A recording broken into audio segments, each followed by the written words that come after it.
Tegucigalpa, Honduras, 2:30 a.m.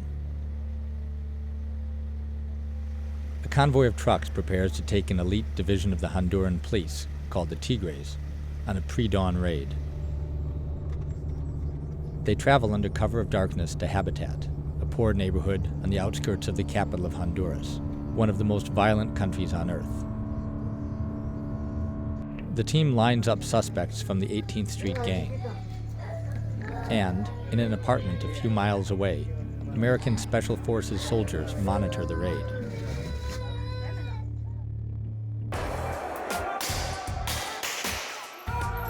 This training session by the Green Berets is part of a little-known U.S. campaign to help Honduras combat drug trafficking and gang violence. Much of the training takes place at an isolated base in the Honduran mountains, reminiscent of an abandoned American summer camp with rustic cabins and bunk beds. The U.S. donates uniforms, helmets, body armor, radios, food, and ammunition to the Tigres. They do not contribute weapons, and they do not take part in the raids. Sending U.S. commandos into Central America is already a complicated proposition, raising uncomfortable parallels to the 1980s, with associated scandals involving death squads and shady arms deals. But the security situation in Honduras is so desperate, and the U.S. role so low profile, that the presence of the Special Forces has raised few concerns thus far.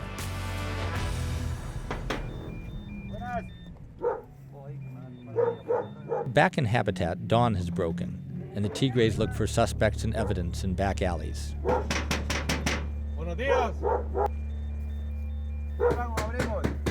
Habitat is a neighborhood so thoroughly dominated by criminals that street gangs chased a local policeman out of his home and turned it into a torture chamber.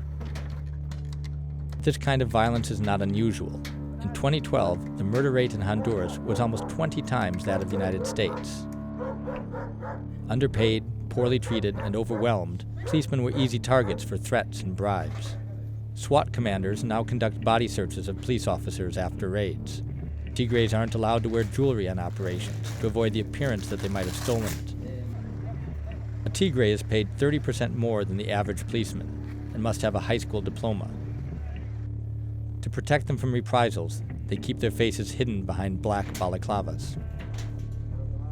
The Tigres now number just over 300 officers, but commanders hope to increase the force to 500 by the middle of 2016. U.S. and Honduran officials already consider the Tigres a success. The country's murder rate has fallen by almost a third from its 2012 peak, and Honduran officials point out that neighboring El Salvador now has the highest murder rate in the world.